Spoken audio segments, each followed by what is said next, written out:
ምንም አይነት መረጃ እኔ ለእናንተ እንደሰጣችሁ ሾልኮ ወጣ ማለት በሞት ቅጣት ነው የምቀጣው ነኝ። በመኪና ዋጋ መሃል አዲስ አበባ ላይ መኖሪያ ቤት ይግዙ። ከ80% በላይ ዲያስፖራ በሰፈሩበት ዲኤምሲ ሪል ስቴት ቤቶን ይግዙ። 60% የባንክ ብድር ተመቻችቶሎት ካሉበት በእጅ ስልኮ ደውሎ ከ10% ጀምሮ በመክፈል ቤቶን ይሰዱ። ወደ በ3 ቀን በዲኤችኤል ካሉበት ሀገር እናደርሳለን። በወር 70 ሺህ ብር ገቢ ካሎትም ዲኤምሲ ባለቤት ያደርጉታል። ከስቱዲዮ እስከ ባለ 4 መኝታ እንዲሁም የንግድ ሱቆችን አዘጋጅተናል። መንደሩ በ65 ሺህ ካሬ ላይ ያረፈ ሲሆን 5 ሊፍት፣ 5 መዋኛ ገንዳ፣ 5 የከርሰ ምድር ውሃ፣ 5 ጄኔሬተር አለው። ግንባታዎች በአልሙኒየም ፎርምወርክ የሚሰሩ በመሆናቸው በአጭር ጊዜ ይረከባሉ። እንደሚከፍሉ መጠን እስከ 35% ልዩ ቅናሽም ተዘጋጅቷል። አስተውሉ፣ አሁን ከደወሉ በካሬ 7000 ብር ሌላ ቅናሽ ያገኛሉ። ዲኤምሲ ሪል ስቴት እና በጣም አስፈሪ በጣም መጥፎ የሚባሉ ማህበረሰቦች ናቸው። እና የነሱን ግመል ነበር የገጨሁት ይዛኔ። ወደ ህጉ ሰዱኝ፣ እኔ መክፈል ያለብኝ ነገር ሁሉ ከፍላለሁ እያልኳቸው ነበር። ግን ምንም ሊያዳምጡኝ አልቻሉም። ማህበረሰቦቹን ብታያቸው እጅግ በጣም የሚያስፈሩና የሚያስደነግጡ ናቸው።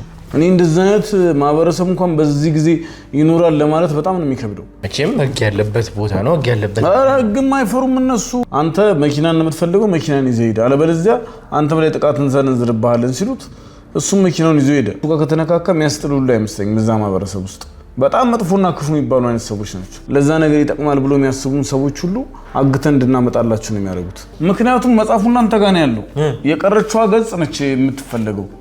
ይሄ የቀረችዋን ገጽ ደግሞ ግርማን ከያዝን ጀምሮ ምንም ብንለው ብንሰራው ሊያወጣልን አልቻለም። አንተን እንኳን እስከ መግደል በቃ ይሄን መረጃ እንዳታወጣ ምን እንዳትል አንተን እንኳን የመግደል ሚሽን ተሰጥቶናል። ግርማን የት ነው ያደረጋችሁ? ግርማን የሚያገትነው እዚህ አካባቢ ነው።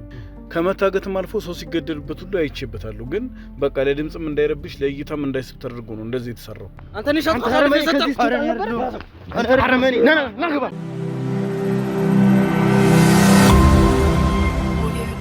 በመጨረሻም ግርማ የት እንዳለ የሚጠቁም እጅግ በጣም ጠቃሚ የሆነ መረጃ አገኘን። ሰላም ጤና ፍቅር ለእናንተ ይሁን ውድ ሀገሬ ልጆች፣ ከሀገር ውስጥም ከሀገር ውጭ መሆናችሁ ይህን ሾው የምትከታተሉ በሙሉ ሰላማችሁ እጅግ ብዝት ይበልልኝ። ብሩክ ነኝ። ዱካሾ ላይ እንገኛለን። የተለያዩ ማህበራዊ ጉዳዮችን እንዲሁም ደግሞ የወንጀል ታሪኮችን ሳይቀር እዚህ ወደ እናንተ እያመጣን የምናደርስበት ውድ የሆነውና የተከበረው ሰዓታችን ላይ ደርሰናል።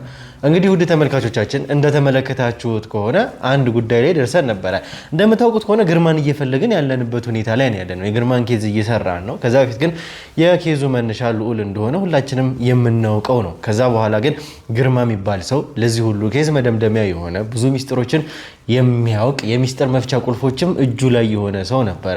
ከዛ በተጨማሪ እንግዲህ አንድ መጽሐፍ አግኝተን ነበር፣ ሁላችሁም እንደምታውቁት። ያ መጽሐፍ ደግሞ ስለዚህም ጉዳይ ወይም ደግሞ ስለ ሀብቱም ሆነ ከዛም ባሻገር ስላሉት ነገሮች የያዘ ሚስጥሮችን የያዘ ከዛ ባሻገር በጣም ብዙ ካራክተሮች የያዙ በሰምራ ቋንቋ የተዘጋጀ ትልቅ ቁልፍ የያዘ አንድ መጽሐፍ ነበር ያገኘ ነው። ነገር ግን ያንን መጽሐፍ ከአየለ ካገኘ ነው በኋላ ሁለት ዋና የተባሉ ገጾች ከላዩ ላይ ተገንጥለዋል ወይም ደግሞ የሉትም ማለት ነው። እነዛ ገጾች በጣም አስፈላጊ ገጾች ነበሩ ለዛ መጽሐፍ። ያ መጽሐፍ በራሱ በግርማ እጅ የተዘጋጀ ከራሱ ከግርማ የተሰጠ ነበረ ያ መጽሐፍ። ስለዚህ ያንን ግን ማን ጎደለው? ግርማ ወይስ አየለ ወይስ ደግሞ ሌላ ሰው ኬዙ ላይ ያለ የሚለውን እኛ እያጣራን ነበረ። እንዳያችሁት ከሆነ ደግሞ የተፈጠረው ነገር ተመልክታችኋል። በመሃል አንዱ ገጽ ከተገኘ በኋላ አንዱ ገጽ ደግሞ የተገኘበትን መንገድ እንዳያችሁት ከሆነ ምናልባትም ጀበና ውስጥ ነበረኛ ያገኘ ነው። ከዛ ባሻገር ግን ያንን አንድ ገጽ መጽሐፍ ማን አመጣው ሲባል ብዙ ነገሮች ተፈጠሩ። አንድ ጫማ ሰፊ ተገኘ። ያ ጫማ ሰፊ ደግሞ እንግዲህ አየለ ጫማውን ሰጥቶ እንደነበረ ለዛ ጫማ ሰፊ ምናልባትም 1-3-4 ቀን እንደቆየ ሳይቀር እዛ ጫማ ሰፊ ጋር ከዛ በኋላ ሲመጣ ያቺ ገጽ እዛ ጫማ ውስጥ ነበረች የተገኘችው። መጨረሻም ኢዮብ የተባለ የኛ ጋር ተቀብሎ ሲያመጣው አንዷ ገጽ ውስጡ ነበረች ያቺ ጫማ ውስጥ። ከዛ በኋላ ነው አየለ ያገኘው። ነገር ግን ከዛ ኤልያስ የተባለው ጫማ ሰፊ እሱን ነበረ በቀጥታ በቁጥጥር ስር ያዋል ነው። 1-3 ቀን አካባቢ ወደ ስራ ቦታም አልገባም ነበረ። ቤቱም ሄደን ነበረ። ይሄንን ሰው ያዝ ነው ነበረ። ይሄ ሰው በምን አይነት ሁኔታ እንደደረቀ ተመልክታችኋል። ግን መጨረሻ ላይ እኔ ውሳኔዎችንም መወሰን ስለነበረብኝ እንዴት ልንስማማ እንደቻለንም ተመልክታችኋል። ያደረጉትን የወሰንኩትን ውሳኔዎች በሙሉ። ምክንያቱም ይሄ ሰውዬ ቤተሰብ አለው፣ ሚስቱ ልትወልድ ወይም ደግሞ ድርስ ነፍሰ ጡር ነች። ምናልባትም አሁን ቀኗን እየተጠባበቀች ያለችበት ሁኔታ ላይ ነው ያለው። እሷ ባለችበት ነው ያለችውና እሷን እንደ መደራደሪያ መያዝም ስለነበረብን በእሷ ስንደራደር መጨረሻ ላይ እንግዲህ ከዚህ በላይ መታገስ አልችልም ብሎ እውነታውን ተናገረ። ማን ያንን እንዳስቀመጠ አንድ ሰው ነበረ ነው ያለው። እንግዲህ ያ ሰው እንግዲህ እንዳያችሁት ከሆነ ተስፋለም የሚባል ሰው ነው። ያ ተስፋለም የሚባል ሰው በየቀኑ ማታም እየመጣ ያስፈራራኝ ነበር። ያንንም ወረቀት እንድከት ያደረኩት እሱ ነው ነበር ያለን። በቀጥታ ያንን ሰው የተያዝ ነው እንዳያችሁት በክተራ ከበክተራ ሲመለስ ነው። ግን ስናወራው ደግሞ ምን አይነት ፐርሰናሊቲ እንዳለው ተመልክታችኋል። በቀጥታ ያዝን፣ መታወቂያውን ያዝን። እንግዲህ ስለሱ ያሉትን ነገሮች መረጃዎችን የኛም ሰዎች ማጣራት ጀመረን። በቀጥታ እሱን አምጥተን እንግዲህ ማውራት ጀመረን። ስናወራ ደግሞ የተፈጠሩትን ነገሮች ተመልክታችኋል። ይሄ ሰው እንግዲህ አልተማርኩም እስከ 8ም አልተማርኩም ያለ ሰው እንግዲህ እስከ ዲግሪ ድረስ የተማረ እንደሆነ አረጋገጠን እኛም ሰዎች። ከዛ ባሻገር እንግዲህ ሽጉጥ ይዞ ሲያስፈራራ የነበረ ሰው፣ መሳሪያ የያዘ ሰው በግ እንኳን ለመምታት የምፈራ ሰው ነኝ፣ ትንሽዬ ነገር እንኳን የሚያበራየኝ የሚያስፈራኝ የሚያስደነግጠኝ ሰው ነኝ ያለው ይሄ ሰው። ይሄ ማለት የሌለውን ፐርሰናሊቲ እዚህ ጋር ገንብቶ ለኛ እየነገረን ነበረ። በኋላ እንግዲህ የተፈጠሩትን ነገሮች ተመልክታቸዋል። የግድም ከዛም በኋላ ብዙ ውሳኔዎችንም መወሰን ስለነበረብኝ የነበረውንም ነገር ከዚህም በላይ ከሱ ጋር የሰጠውትን እድል ሊጠቀም ስላልቻለ ለማውራት ነበረ እንግዲህ ቁጭ ያልነው። ያንዳንዱን ነገር ከኛ ጋር ያሉትን ነጥቦች ስናነሳ እነሱ ነገሮች በፍጹም አላቅም ስለምትሉትም ሰው አላቅም ነው ያለው። በኋላ እንግዲህ ኃይል መጠቀም የግድም ስለነበረብኝ አንስቼ ይህንን ሰው ማድረግ ያለብኝን ነገር ላደርገው ነበረ። ከዛ በኋላ ግን የተናገረውን ነገር ተመልክታቸዋል። እሺ እናገራለሁ። ስለማን? ስለ ግርማ። እንደምታውቁት ደግሞ በዚህ ሰዓት እንደ ግርማ የሚያስፈልገን ሰው እንደሌለ ታውቃላችሁ። ይሄ ማለት ለኛ በጣም ትልቅ መረጃ፣ ትልቅ ፍንጭ ነው። ይሄ ሰው ምንድነው ሊነግረን የፈለገው ሚሊዮን እንግዲህ ሙሉ በሙሉ ከሱ ነው መረጃውን የምናወጣጣው። ዛሬ ግርማ የት እንዳለ እናገኛለን የሚል ተስፋ አለን። እንግዲህ ዛሬ ጥሩ የሆነ የድል ቀን ወይም ደግሞ ግርማ የምናገኝበት ቀን እንደሆነ ይሰማናል። ያ ደግሞ እንዳይሆን እንግዲህ ምንም አይነት ተጽዕኖች እንዳያድሩብን እኛም በራሳችን መጠን እንግዲህ በራሳችን አቅም ራሳችንን በደንብ አጥረተን የራሳችንን ኃይሎች ጠርተን ጥሩ ነገሮች ይኖራሉ የሚል ተስፋ አለን። እንግዲህ ውድ ተመልካቾቻችን ዛሬ ትልቅ ቀን ነው ብለን እናስባለን። ይህንን ደግሞ እናንተ በጸሎታችሁ በዱዓችሁ ሳይቀር እንድታግዙን ማለት እንፈልጋለን። የነበርንበትን ቦታ እንግዲህ ለማጥራት ስንል እኛ እዚህ ዛሬ ስቱዲዮ ይዘነው መተናል ማለት ነው። ሴፍ የሆነ ቦታም ስለሆነ በግጥ ያም የኛም ሰዎች ያሉበት የሚቆጣጠሩትን ቦታ ነበረ። ነገር ግን ሞር ደግሞ ነገሮችን ሴፍም ለማድረግ በስነ ስርዓትም ለማውራት እዚህ ስቱዲዮ ድረስ መተናል ማለት ነው። እስከ መጨረሻው ድረስ አብራችሁን ቆዩ። አብራችሁን ስትቆዩ ደግሞ ላይክ፣ ሼር፣ ሰብስክራይብ ማድረግ እንዳይረሳ። ብሩክ ነኝ፣ ዱካ ሾው ላይ እንገኛለን። መልካም ቆይታ።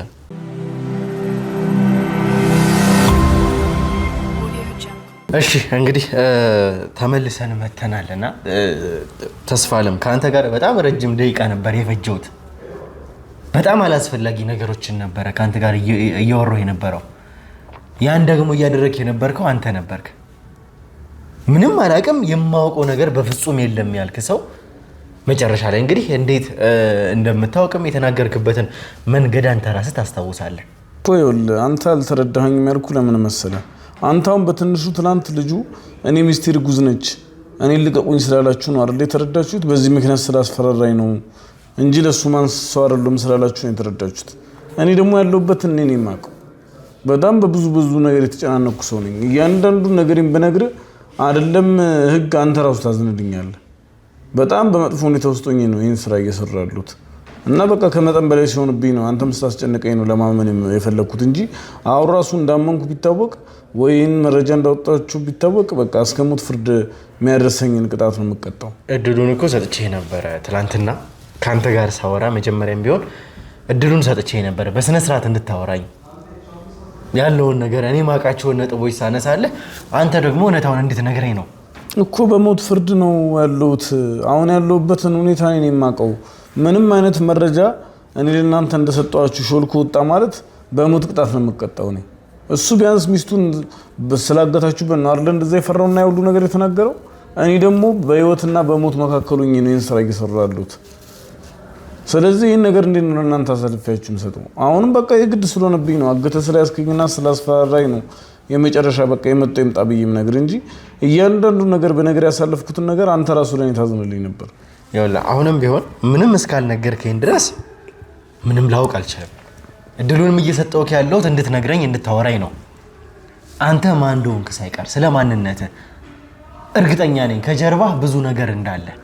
ይኸውልህ እኔ ተስፋለም እባላለሁ እንደነገርኩ። ስምህንማ እኮ ትናንትናም ነገርከኝ ስናወራ። አንተ እኮ ከትናንትና ጀምሮ ስናወራ እየዋሸኝ ነው። አሁንም ቢሆን እየዋሸኝ እንደሆነና እንዳልሆነ በምን ላውቅ እችላለሁ? በቃ አሁንማ አንደኛ በእናንተ ቁጥጥር ስር ነኝ። ሁለተኛ ነገር እነሱ ማወቃቸው ስለማይቀር ቢያንስ ወይ የግ ከለላ ታረጉልኛላችሁ ወይ ደግሞ በቃ የመጣ ይምጣ ብዬ ነው ነው የምነግርህ። ከዚህ ውጭ አማራጭ ስለሌለኝ እሱ እንደምትነግረኝ ነገር ይወሰናል። አንተ እዚህ ጋር በምታወራኝ ልክ መረጃ በሰጣኝ ልክ እውነታውን ባወጣኸው ልክ ነው እኔ ልተባበረህ አንተን ልረዳ ለሰራኸውም ነገር ማቅለያም ሊሆንክ የሚችለው ኮኔ በቃ ልነግርህ እኮ ወስኛለሁ አልኩ። በቃ አሁን የምነግርህ እውነቴን ነው። ማነህ አንተ? ማነህ? መጀመሪያ እስኪ ስለ ማንነትህ ንገረኝ። ምንድነህ አንተ? አሞቴ ነህ? ሴምራ ነህ? እኔ አሞቴም ሴምራም አይደለሁም። እኔ ከመጀመሪያ ብነግርህ እኔ ተራ ዩኒቨርሲቲ ምሩቅ ነኝ። በቃ ትላንትም አልተማርኩም ምናምን ያልኩህ ይሄን ነገር ለመደባበቅ ፈልጌ ነው። በህይወቴ ስለመጡብኝ ነው፣ በቤተሰቦቼ ነው። እሱ አንድ ሚስቱን እንትን ብሎ ነው እንደዛ ሲከራከር የነበረው። እኔ ግን በህይወቴ ነው። እያንዳንዱ እንቅስቃሴን ያውቃሉ። እዛ በክተራ ሱቆም እንኳን እናንተ እንደምትፈልጉኝና እንደምጠብቁኝ እነሱም የራሳቸው ሰው አላቸው ከርቀት የሚያዩኝ። እያንዳንዱ እንቅስቃሴን ያውቁታል እንጂ አሞቴም ወይ ሴምራም ሞኝ አይደለም። ምንድነው? እነማን ናቸው? ይኸውልህ እኔ እንደምታስበው ይኸውልህ እኔና ክፉ ምናምን ባል አይነት ሰው አይደለሁም። በጣም ግብረ ገብ ያለኝ፣ በጣም ጨዋ፣ በጣም በስነ ስርዓት ቤተሰብ ውስጥ ያደግኩኝ፣ በጣም ጎበዝ ተማሪ ነገርኩ አይደለም። እንደዚህ ትምህርት አልችልም እናንተ ልል ከአንድ እስከ 3 መውጣ አይነት ሰው ነበርኩኝ። በቃ ውጤት እንኳን ዝቅ ሲልብኝ በጣም መማር አይነት በቃ በትምህርት ያልፍልኛል ብዬ ማስብ ሰው ነበርኩኝ። አይደለም እንደዚህ አይነት ነገር ውስጥ ልገባ መቼም ራሴን እዚህ ነገር ውስጥ አስቤ አላውቅም ነበር። እንደምታስበው ቢያንስ በሜዳሊያ ሁሉ ነበረ 12ን ጨርሼ እንትን አልኩት እና በቃ በጥሩ ውጤት መጥቶልኝ ዩኒቨርሲቲ እንኳን ኢንጂነሪንግ ደርሶኝ ነበር የሄድኩት። በቃ ቤተሰብ መርቆ ሸኝቶ ወይ ምን ብሎኝ ነበር። የት ዩኒቨርሲቲ? እዚህ ወደ ባህር ዳር ዩኒቨርሲቲ ነበር የደረሰኝ በኢንጂነሪንግ እና ከዛም በቃ በጣም በጥሩ ውጤት በመልካም ባህሪ በጥሩ ስብዕና ነበር እዛ ተመረ ያሳለፍኩት። ተመረኩኝ። በቃ እንደተመረኩኝ እኔ አንድ ቀንም ከውጤቴም አንፃር ካለኝም ባህሪ አንፃር በቃ አንድ ቀንም እቀመጣለሁ ብዬ አላሰብኩም እና ስራም ላፈላልግ ሞከርኩኝ። እዚህም አዲስ አበባ መጣሁ። ክፍለ ሀገሮችም ላይ ለመፈለግ ሞከርኩኝ። በቃ ምንም ሊሳካልኝ አልቻለም። ጭራሽ እየተመለስኩኝ የቤተሰብ ሸክም ነው መሆኑ እንትን ያልኩት እና በቃ የዛኔ እስከወጣም ድረስ እንደዛ ሰፈር ውስጥ በርታ እኛለን ጠንክር ሲሉኝ የነበሩ ሰዎች ሁሉ ፊታቸውን አዞሩብኝ እና በቃ ያለኝ አማራጭ በምንም ስራ ከቤተሰብ ሸክም መውጣት አለብኝ ብዬ ነው የወሰንኩት እንጂ እንደዛ በትምህርት ማመን ምናምን የነበርኩ ልጅ ምንም ውጤት አላመጣ ሲለኛ ነገር በቃ በአንድ አጎቴ አማካኝነት እሱ የከባድ መኪና ሹፌር ነው አንተ አታውቀውም እና በቃ በሱ አጋጣሚ እንደዚህ ብዬ ሳማክረው ቢያንስ የከባድ ጭነት እንትን ካወጣህ እኔ ያግዛለሁ አለኝ። እሺ ብዬ መንጃ ፈቃዴን እያወጣሁ እንዳልኩ ከአጎቴ ጋር ረዳትነት መስራት ጀመርኩኝ እና እንዳልኩም እሱም በቃ ያሳለፍኩት ውጣ ውረዶች ስለሚያውቅ በትምህርት ምን ያህል እንደተጨነኩኝና ብዙ ስትራግል እንዳሳለፍኩኝ ስለሚያውቅ ፊትም ሊነሳኝ አልፈለገም። በቃ በዛ መንጃ ፈቃድ እንኳን ሳልጨርስ አንዳንዴ መኪና ይለቅልኛል።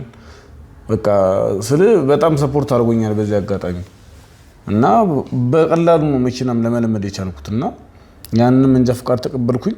እሱም የኛውን መኪና ለቆ ከዚህ በፊት ሲሰራበት የነበረውን ወደ ሌላ መኪና ሄደ። የኛውን መኪና እኔ እንዲይዘው አደረገኝ እና በቃ የመኪና ሹፌር ሆንኩኝ።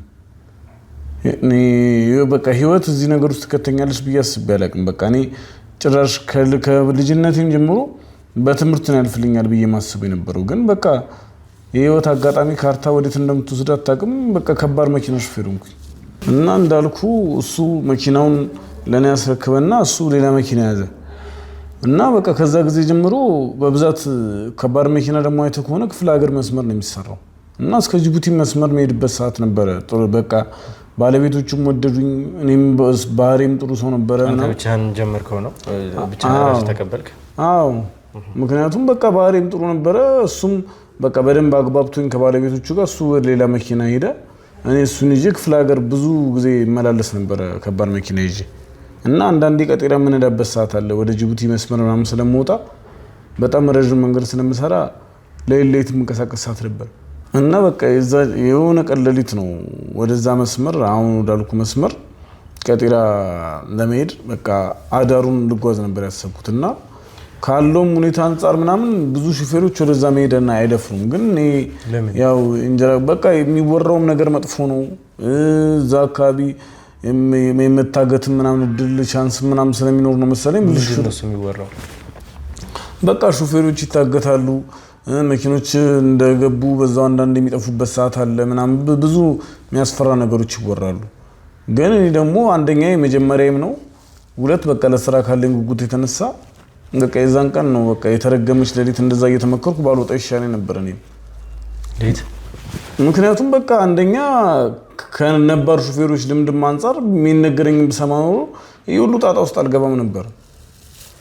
በቃ የዛን ቀን እኔ በድፍረት የመጀመሪያም ሹፌር ነኝ።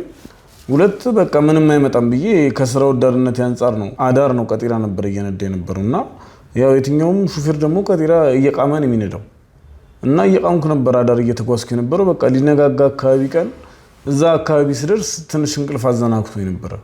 ከዚህ በፊት እነዚህ ሞኛ አላቅም የመጀመሪያ ነው እንደዚህ አዳር ሙሉ ስነዳ እና በዛ አጋጣሚ ነው ትንሽ ሸለብ አድርጎኝ ቀና እስክል ድረስ በቃ እንቅልፍ የሚያዘናጋህ ነገር አለ አይደል? እንደዛው እየነዳው ነበር እና ድንገት ነው በቃ አንድ ግመል ከየት መጣች ሳትባል በተረገመሽ ቀን ግመል ገባችብኝ መሀል ላይ። ረዳት የለህም ነው? አዎ ገና አጎቴ ተቀብዬ ነው አላልኩም? አይ አንድ ሰው ረጅም ተጓዦች በዛት ጊዜ ረዳት ይዛሉ። እነሱ ሲደክማቸው የሚቀበላቸው ያ ረዳት ነው።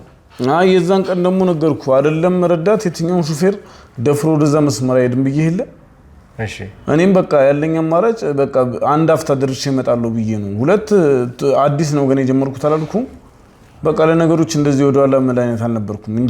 እንጀራ ተብዬ ከተነገረኝ በቃ የትም ቦታ መሄድ አይነት ሰው ነበርኩኝ እና በቃ ረዳትም ለመቅጠር ያን እንትን አልነበረኝ። በቃ ራሴ ወጣለሁ ብዬ ስለማስብ ገና ያው አዲስ ለነገሮች አዲስ ስትሆን ሁሉ ነገር ብርቅህ አይደለም የሚሆነው። እሺ በቃ የዛኔ አቺ ግመል ገባችብኝ። በቃ በዛች ግመል ጦስ ነው የሁሉ ነገር የመጣብኝ እንጂ እኔ እንደምታስበው ወንጀለኛ ምናምን ነው አይደለም። ምንድነው እሱ ይቺ ግመል ያመጣችው ጦስ? አሁንም ቢሆን ያልከው ነገር እየገባኝ አይደለም። ሹፌር ሆንክ፣ ረጅም ርቀት መንዳት ጀመርክ፣ ከዛ ሌሊቱን ሙሉ ነዳ። እንግዲህ ከዛ እየነጋጋ አካባቢ ወይም ደግሞ ሲነጋ አንተ እንዳልከኝ ከሆነ አንድ ግመል ገባችብህ እንቅልፍ እያዳፋ። ምን አመጣች ከዛ ያቺ ግመል? ምን ይዛ መጣች? አልገባኝም። በቃ ይኸውልህ የዛኔ የገጨሁት ግመል እነዚህ ሐሙት የሚባሉ ብሔረሰቦች ታውቃቸዋለህ ወይ? በስም ከሰማ እኔም አሁን ነው በቃ ከገጨሁ በኋላ ነው እነዚህ ማህበረሰቦች አወኳቸው። በቃ በጎሳ ተከፍለው ምናምን ብቻቸውን የሚኖሩት እና በጣም አስፈሪ በጣም መጥፎ የሚባሉ ማህበረሰቦች ናቸው። እና የነሱን ግመል ነበር የገጨሁት የዛኔ እና በቃ ምንም ከአንዳንድ የማውራበት ጊዜ እንኳን አልሰጡኝም። በቃ መጡ ከአንዳንድ ያዙኝ። ሁሉም በጣም ፈርጣማና በጣም የሆነ ስታያቸው ራሱ በዚህ ጄኔሬሽን ወይ በዚህ ባለው ዘመን እንደዚህ አይነት ማህበረሰብ አለ ወይ ብለው ሁሉ አታስብም። በቃ ፊታቸው የሚያስፈራ በጣም ግዙፎች ናቸው ምናምን። ከአንዳንድ ይዘውኝ ወደ ራሳቸው ጎሳ ነው ወደ ህግ እንኳን ወሰዱኝ ያልኳቸው ነበር። ማንም ሊያዳምጠኝ አልቻለም። ከአንዳንድ መኪኔንም ጭራሽ መኪናው ሁሉ የሚያሽከረክር ሰው አላቸው። መኪኔንም ወደ ራሳቸው መንደር ወሰዱ። እኔንም ከአንዳንድ የሆነ ጎጆ ቤት ውስጥ ነው አስገብተው የዘጉብኝ እና መኪኔንም ወሰዱ ወደ ራሳቸው ክልል አስገቡ። ምንም ሊያዳምጡኝ አልቻሉም። እዛ ውስጥም ሆኜ ከአንዳንድ እየተጣራው ኧረ እባካችሁ ወይ ወደ ህጉ ሰዱኝ እኔ መክፈል ያለብኝ ነገር ሁሉ ከፍላለሁ እያልኳቸው ነበር። ግን ምንም ሊያዳምጡኝ አልቻሉም። በመኪና ዋጋ መሀል አዲስ አበባ ላይ መኖሪያ ቤት ይግዙ። ከ80% በላይ ዲያስፖራ በሰፈሩበት ዲኤምሲ ሪል ስቴት ቤቶን ይግዙ። 60% የባንክ ብድር ተመቻችቶሎት ካሉበት በእጅ ስልኮ ደውሎ ከ10% ጀምሮ በመክፈል ቤቶን ይሰዱ። ወደ በ3 ቀን በዲኤችኤል ካሉበት ሀገር እናደርሳለን። በወር 70 ሺህ ብር ገቢ ካሎትም ዲኤምሲ ባለቤት ያደርጉታል። ከስቱዲዮ እስከ ባለ 4 መኝታ እንዲሁም የንግድ ሱቆችን አዘጋጅተናል። መንደሩ በ65 ሺህ ካሬ ላይ ያረፈ ሲሆን 5 ሊፍት፣ 5 መዋኛ ገንዳ፣ 5 የከርሰ ምድር ውሃ፣ 5 ጄኔሬተር አለው። ግንባታዎች በአልሙኒየም ፎርምወርክ የሚሰሩ በመሆናቸው በአጭር ጊዜ ይረከባሉ። እንደሚከፍሉ መጠን እስከ 35% ልዩ ቅናሽም ተዘጋጅቷል። አስተውሉ፣ አሁን ከደወሉ በካሬ 7000 ብር ሌላ ቅናሽ ያገኛሉ። ዲኤምሲ ሪል ስቴት እና ያቺን ቀን በቃ ከገጫት ጊዜ ጀምሮ ለ24 ሰዓት ሙሉ ብጣራ መንብል ማንም ሊያዳምጠኝ አልቻለም። አለ ምግብ አለ ውሃ ነው እዛን ቀን በቃ ያደርኩት ማለት ትችላለህ። ድንጋጤው አለ። ማላቀው ማህበረሰብ ውስጥ ነው ያስገቡኝ። ማላቃቸው አይነት ሰዎች ናቸው። በቃ ምን ልበል በጣም እኔ አንዳንዴ ራብ ሁሉ እንደዚህ ይችላልው እንደ እስክል ድረስ ነው። በቃ 24 ሰዓት ሙሉ ምንም ሳልበላ እንትን አልኩኝ። ከዛ በቃ ምን እንደምልህ አላቅም። ማህበረሰቦቹን ብታያቸው እጅግ በጣም የሚያስፈሩና የሚያስደነግጡ ናቸው። እኔ እንደዚህ አይነት ማህበረሰብ እንኳን በዚህ ጊዜ ይኖራል ለማለት በጣም ነው የሚከብደው። እና ነገርኩ በቃ አይደለም ያ ማህበረሰብ ውስጥ ተቀላቅለና እንደዚህ ተዘግቶብህ ልትቀመጥ በቃ ስታያቸው ሁሉ በቃ ሽሽሽ የሚሉን ሰዎች ናቸው። ግን በቃ የዛን ቀን 24 ሰዓት ሙሉ እዛ ጎጆ ውስጥ ከተቱኝ፣ አለ ምግብ አለ ውሃ፣ በዛ ላይ በዛ ሰቀቀን ካሁን ምን አደረጉኝ እያልኩኝ ብጮ ብጣራ ኧረ ለጋ አካላ እንትን በሉኝ ወይ በገንዘብ ተደራድሬ ልክፈል ብዬ ስንት ለምኛለሁ። ግን በቃ ምንም የሚሰማኝ ሰው ሁሉ አልነበረም። እንደዚህ አሁን እንደማወራልህ ምናምን አይደለም። የዛኔ ምግብ አለመብላት አለ፣ በዛ ላይ ሌሊት ነው ስነዳ ያደርኩት፣ እንቅልፍ አለ፣ የገጨሁበት ጭንቀት አለ። በቃ ነገሮች በጣም ነበር ተዘበራርቆብኝ የነበረው እና በቃ 24 ሰዓት ሙሉ አለ ምግብና አለ ውሃ። አሁን እንደምነግርህ አይደለም።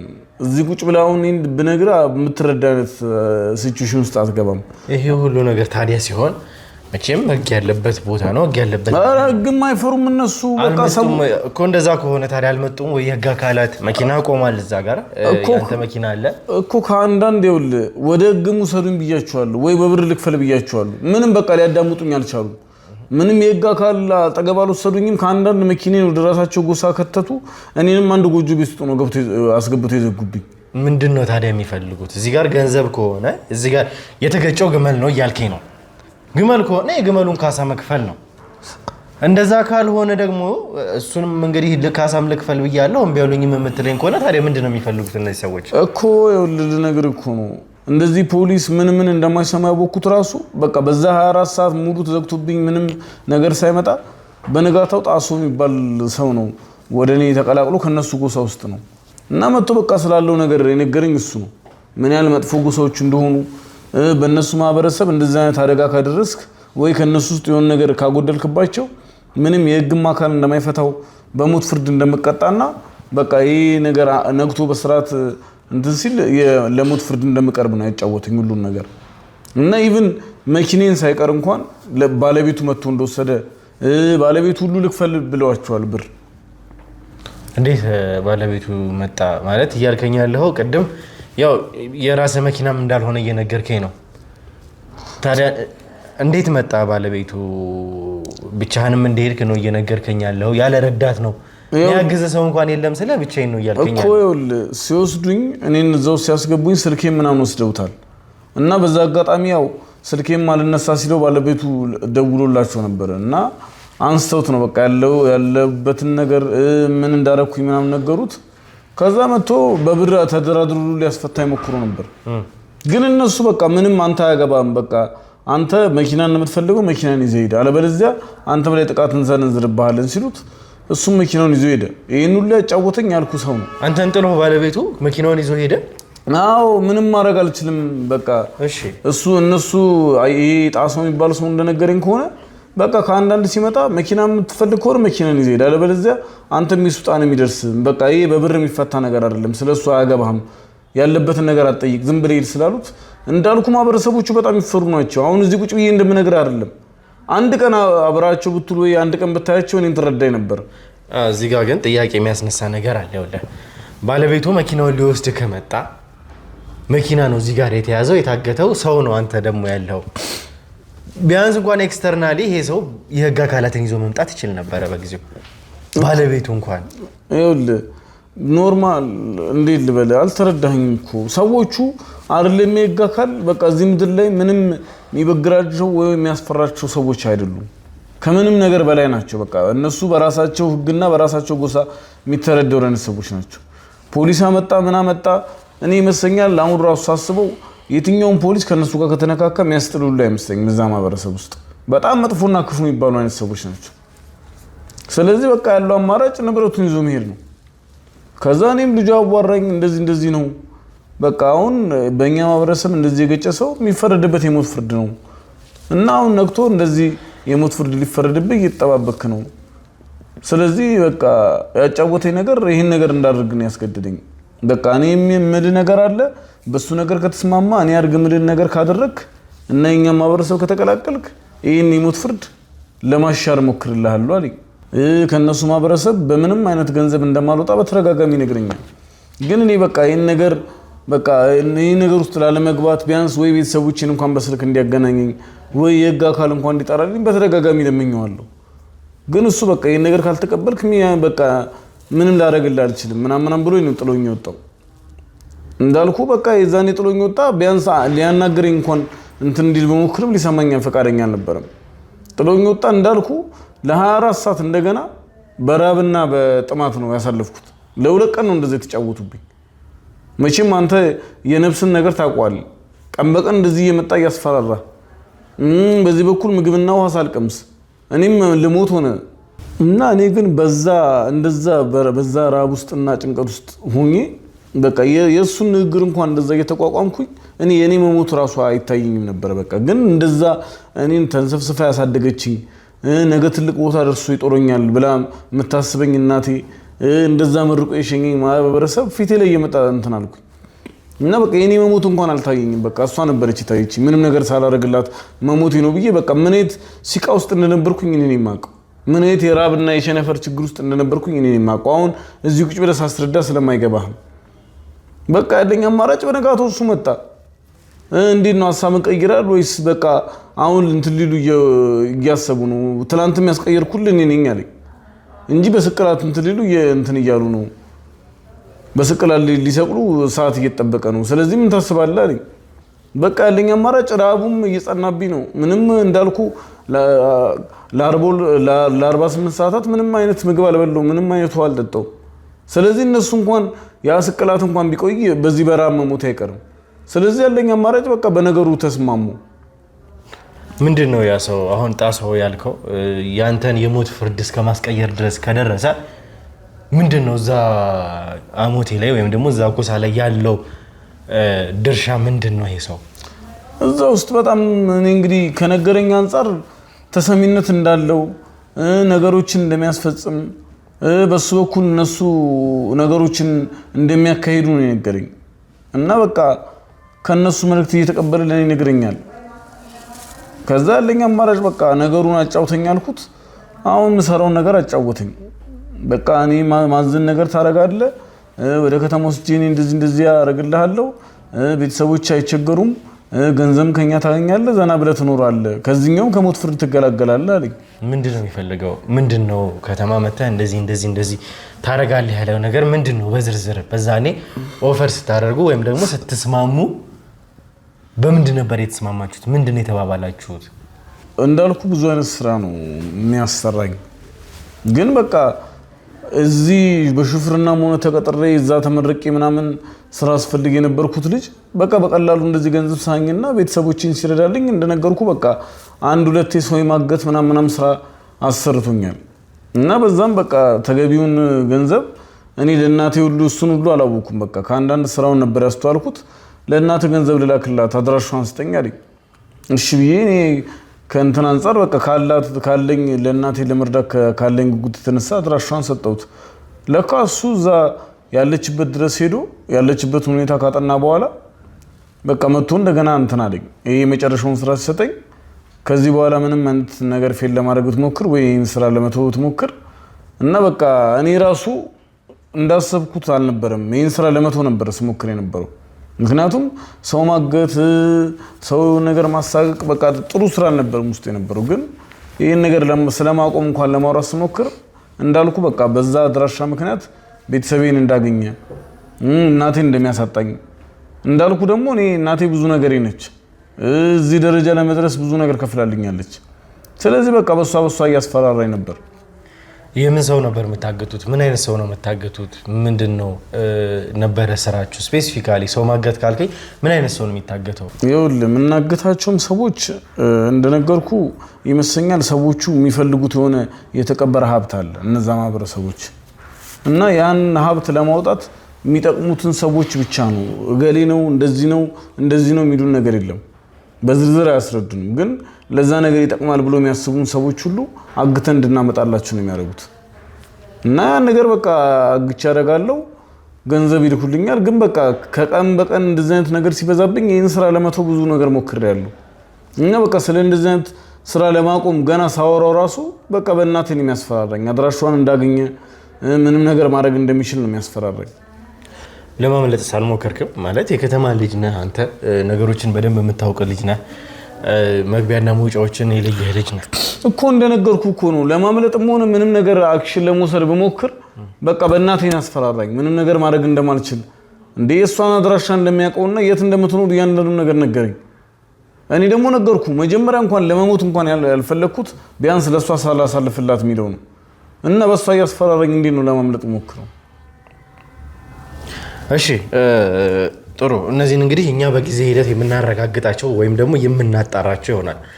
በዋናነት ግን እዚህ ጋር ልንመጣበት የቻልንበት ዋናው ምክንያት ግርማ ነው። አንተ በእነዚህ ሁሉ ሂደት ውስጥ ስለ ግርማ የሰማኸው ነገር ነበረ ወይ? እንግዲህ እንዳልከኝ ከሆነ ያንን ማህበረሰብ ያንን ጎሳ ተቀላቀልክ። ከነሱ ጋር የሚሰሩትን እንግዲህ ራሴን ለማትረፍ ነው እያልከኝ ያለው ሰዎችን እስከ ማገት ድረስ እዚህ ሀብት ላይ ይጠቅሙኛል የሚሉትን ሰዎች አግታለሁ ነው አንተ እያልከኝ ያለው። እኛ ደግሞ እንግዲህ እንዳረጋግጥ ነው የኛም ሰዎች ደግሞ በራሳችን መንገድ እንዳጣሩትም ከሆነ አንተ የአሞቴ ጎሳ አባል እንዳልሆንክ አጣርተናል። ይህንን እርግጠኛ መሆን ችለናል።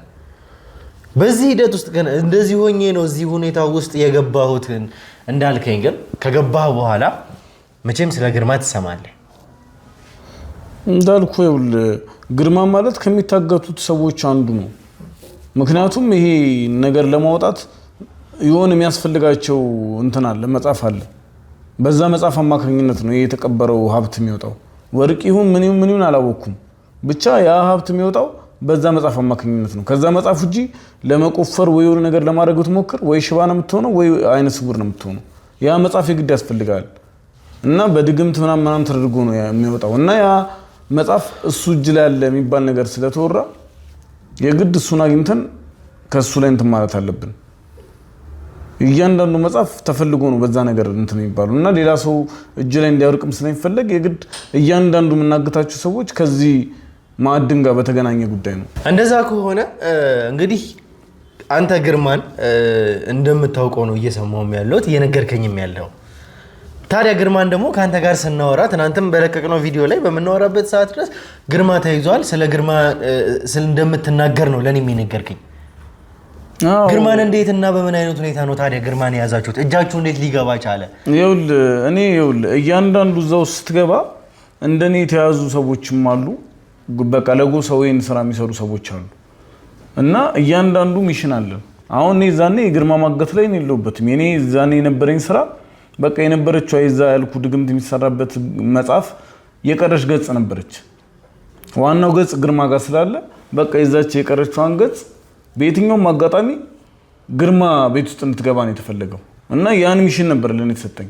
በዛም በዚህም አድርገህ ይሄን ነገር አስገባኝ የተባልኩት እንጂ ግርማን የሚያግቱት ሌሎች ናቸው። ግን እንደታገተ ሰምቻለሁ በእኛ ሰዎች አማካኝነት እና እኛ ሰዎች ጋር እንዳላቃለሁ። የኔ ስራ እንዳልኩ ያችን ወረቀት እሱ ጋር ማስገባት ነው። በቃ ያንንም አጋጣሚ ለማግኘት በቃ ብዙ ጊዜ እሱን እከታተለው ነበር ያለበት አካባቢ እንትን ብዬ።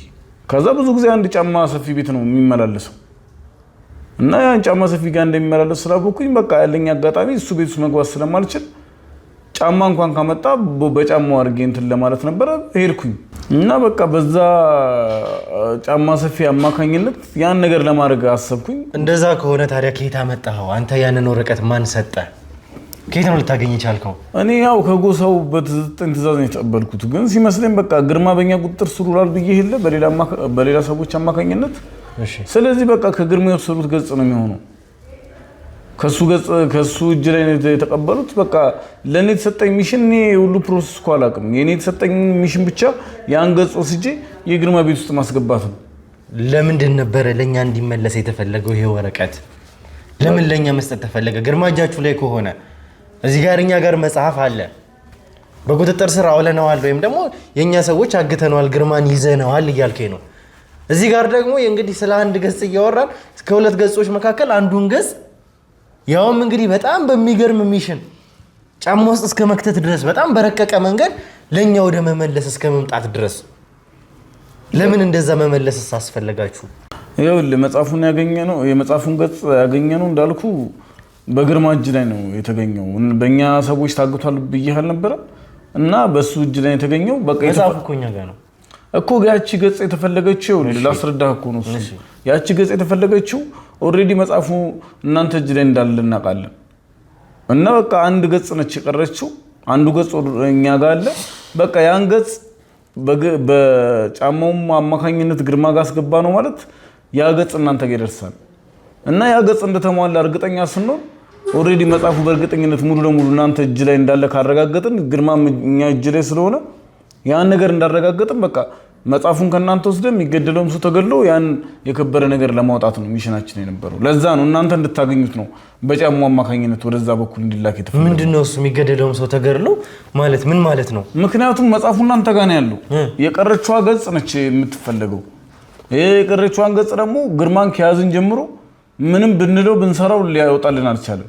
ስለዚህ ያቺ ገጽ ነች እጃችን ላይ ነበረችው። እሱ ላይ የተገኘው አንድ ገጽ ያን ገጽ ወስደን እዛ ብናስቀምጥላችሁ የቀረችው ገጽ እናንተ ጋር ትኖራለች ብለን ስላሰብን ያ ነገር ከተሟላልን እንደተሟላ ካረጋገጥን ግርማንም ከያዛችሁት እናንተ በቃ ያን ገጽ እጃችሁ ላይ እንደምታስገቡት ስላወቀን በቃ ያ ነገር ከተረጋገጠ እናንተ ጋር የሚገደለው ሰው ተገድሎ ብዙ ሚሽን የተሰጠ ሚሽን አለ። የሚገደለው ሰው ተገድሎ የከበሩ ድንጋይ በዛ የከበረው ማዕድን በዛ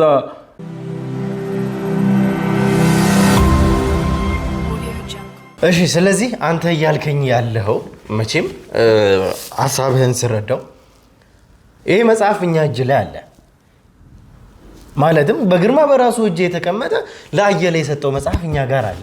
እሱ እንዳለ ደግሞ የእናንተም ሰዎች እናንተ አውቃችኋል። ሙሉ ያሞቴ ጎሳም አውቋል እኛ ጋር እንዳለ። ያ መጽሐፍ 2 ገጽ እንደጎደለው ሳይቀር አውቃችኋል። የዚህ መጽሐፍ ከሁለቱ ገጾች አንዱ ገጽ ደግሞ ግርማ ጋር ነበረ። ከዛ ባሻገር ደግሞ የተገኘው አንድ መጽሐፍ ከግርማ አገኘን የምትሉት አንዱን ገጽ ግንጣይ ደግሞ ወደኛ መመለስ ፈለጋችሁ። ከዛ በኋላ ያ ደግሞ እነዛ ገጾች ደግሞ እኛ ጋር ሲመለሱ ያ መጽሐፍ ሙሉ ሆነ ነው እያልከኝ ያለው። ሙሉ ይሆናል። ከዛ እንግዲህ እኛ ያንን ገጽ አገኘን ብለን ወደዛ ወደምንሄድበት ቦታ ስንሄድ እናንተ ከባችሁ እዛ ጋር እንግዲህ እናንተም እያልከኝም ከሆነ የሚገደለውም ሰው ተገድሎ ምንም አይነት መስዋዕትነት ተከፍሎ ያንን እንግዲህ ያንን መጽሐፍ ሙሉ በሙሉ ሙሉ የሆነውን መጽሐፍ ከኛ እጅ መቀበል ነው እያልከኝ ሙሉ ሚሽኑ። ምክንያቱም እኛ ጋር ምንም ያልተሟላ ነገር ስላለ ያለው በቃ ያን ወረቀት በዛ በጫማ አማካኝነት ወደ እናንተ እንልከዋለን። የቀረው መጽሐፍ እናንተ ጋር እንዳለ ስለምናቅ ያቺ ገጽ እናንተ ጋር ከመጣች ትሟላለች። እናንተ ያን ነገር አገኘን ብላችሁ ያን ነገር ለማውጣት ስትሄዱ እናንተም በከበባ ይዘን የሚገደለውም ሰው ተገድሎ ያን መጽሐፍ ከእናንተ ወስደን ቅርሱን ለማውጣት ነው። ምንድነው ሌላስ ሚሽን አላችሁ? ምንድነው ሚሽን? በቃ ይሄን ነገር ካሟላን ኢቭን አንተን እንኳን እስከ መግደል በቃ ይሄን መረጃ እንዳታወጣ ምን እንዳትል አንተን እንኳን የመግደል ሚሽን ተሰጥቶናል። መጀመሪያ ግን ይሄኛውን ነገር ጨርሱ ተብሎ ስለተነገረን ነው። በቃ ይሄን መጽሐፍ ወደዛ እንትን የምንለው ለዛ ነው። ይቺን ወረቀትም ወደ እናንተ ሄዳክንላችሁ እጃችሁ ላይ መጽሐፍ አለ። እጃችሁ ላይ መጽሐፍ እንዳለ ደግሞ ስላረጋገጥን የቀራችሁ ይቺ ገጽ ነች። ይቺ ገጽ ወደ እናንተ ከመጣች ትሟላለች። አገኘን ብላችሁ ያን ነገር ለመውሰድ ስትሄዱ እናንተም በከበባ የሆነ ነገር አድርገን አጥቅተን መሞት ያለበትም ሰው ሞቶ ይቺን ነገር ካወጣን በኋላ ኢቭን አንተን እስከ መግደሉ ተልኮአለን። ምክንያቱም ይሄ መረጃ እንዳውጣ የምትገሉኝ ይመስላል። ይሄንን ሚሽን ስላቀዳችሁ እኔን መግደል የምትችሉ ይመስላል። ያው እሱኝ የተዝነን እኮ ነው። አሁን ነገረኛ አልከኝ ነው አይደል እየነገርኩ ያለሁት። በዚህ ሰዓት ራስንም እንድጠነቀቅ ነው። በቃ ያለኝ አማራጭ ነው እየተጠቀምካለሁ። እንደናንተ እኮ ቢሆን ኖሮ እንደናንተ ሰዎች እቅድ ቢሆን ኖሮ ያኔ ገና የመኪና አደጋው ላይ ገላችሁን ነበረ። እኔንም ከኔ ጋር የነበሩትን የኔን ሰዎች እኮ አሁን ነገረኛ አልከኝም እንዴ? እሱን እኮ ነው እየነገርኩ ያለሁት እኮ። በቃ ሚሽናችሁ ምንድነው? የመጽሐፍ ካኛችሁ በኋላ አልከኝ ሚሽናችንን ነገርኩ። እንግዲህ ተመልካቾቻችን እየተመለከታችሁት ነው እነዚህ ሰዎች ለምንም ሊመለሱ እንደማይችሉ ቅንጣት ታክል እንኳን ርህራሄ እንደሌላቸው። እኛ ግን ነገሮችን ቀድመን አስቀድመንም እየተጠነቀቅንም ነው እየሄድን ያለ ነው። ምንም አይነት ስህተት ላለመስራት ነው እስካሁንም የመጣንበትን መንገድ በጥንቃቄ እየመጣን ያለ ነው። ለዛም ነው እንጂማ ገና ከመጀመሪያው የነሱ ሰዎች እኛን ለመግደል አቅደው ነበር። እኔም ላይ እንግዲህ የግድያ ማዋጅ የሚሉትን ነገር አውጥቶ ነበር ነው እያለኝ ያለው እሱ። መረጃ እንዳታወጣ ነው። በዚህ ሰዓት ምንም አታመጡም። እኔ የሚጠብቀኝ ፈጣሪ ነው። እናንተ ስለገደላችሁኝ አይደለም። ከዚህ በፊት ከብዙም ነገር ያስመለጠኝ ፈጣሪ ነው። በጣም ከብዙ ነገር እኔ የምነግርህ ነገር ደግሞ እነሱ በጣም መጥፎች ናቸው። አሁን እንድነግርህ የምፈልገው ግርማን የት ነው ያደረጋችሁት?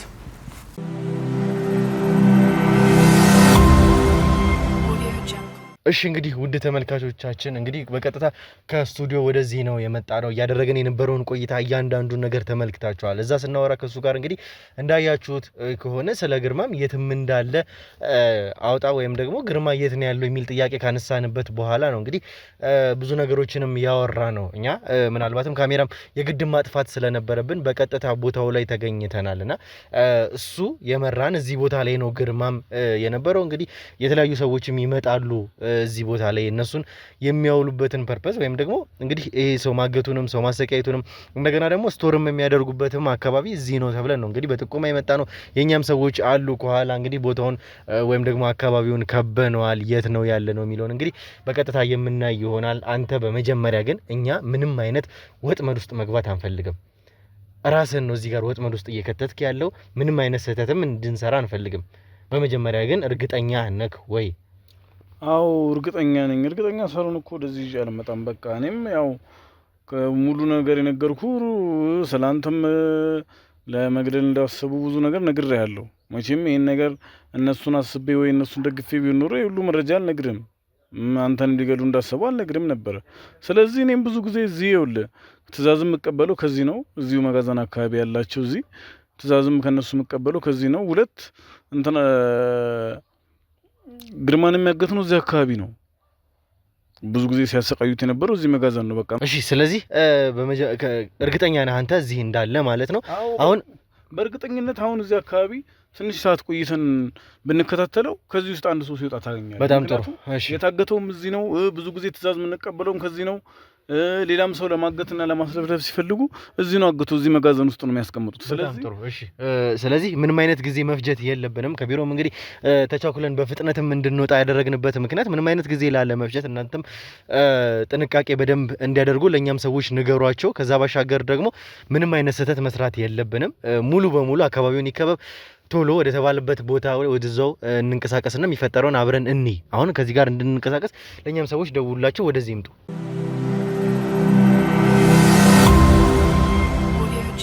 እሺ እንግዲህ ተመልካቾቻችን የተባልንበት አካባቢ ላይ ደርሰናል ማለት ነው። በሱም ጥቆማ መሰረት ይሄ ነው አካባቢው ነው የተባልነው።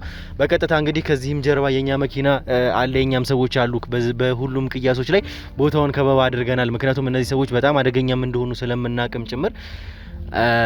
እሺ ስለዚህ ከነዚህ ውስጥ የትኛው ነው ማለት ነው ግቢው? በቀጥታ ያው በቃ ይሄኛው ፊት ለፊት ያለው ይሄው ነው ቅያው ሲውል። አሁን ወደ ውስጥ እንደዚህ ስትገባ ምንም ነገር የሌለ ተራ ቤት ሊመስል ይችላል፣ ግን በውስጡ ትልቅ መጋዘን ያለው። ይሄኛውም እንዳያስፎግር ነው እንደዚህ በቤት መልክ ያስቀመጡት እንጂ በጣም ብዙ ነገር የሚሰራበት ነው። እኔ ከመታገትም አልፎ ሰው ሲገደልበት ሁሉ አይቼበታለሁ። ግን በቃ ለድምጽም እንዳይረብሽ ለእይታም እንዳይስብ ተደርጎ ነው እንደዚህ የተሰራው እና በጣም ብዙ ሰዎች የምታገኝበት ቦታ እዚህ ነው እና ትንሽ ነው እንደምታስበው እንደዚህ መኖሪያ ደሳሳ ጎጆ እንደሚመስል አይደለም። ውስጡ በጣም መጋዘን አለው እና አይደለም ሰው ማገትና ሌላ ስራ ሰው እንኳን ሲገደል አይን ባይን ያየውበት ቦታ ነው እና እንደዚህ እንደምታስብ አይነት ግቢ አይደለም። ስለዚህ በእርግጠኝነት እዚህ አካባቢ ብንሆን የማግኘት ቻንስ ይኖረናል። እሺ በጣም ጥሩ። ስለዚህ እንደዛ ከሆነ ያለውን ነገር እኛም አይናችንን ሳንነቅል ሙሉ ቦታውም ሙሉ ሰፈሩም ከበባ ይደረግበት፣ ምንም አይነት ስህተት እንዳንፈጥር፣ ምንም አይነት ሰው እንዳያመልጥ፣ ማንም ሰው እንዳይመጣ ቦታው ላይ አይናችንንም ሳንነቅል በቀጥታ እዛ ሆነን የሚፈጠረውን ነገር ማየት ይኖርብናል ማለት ነው።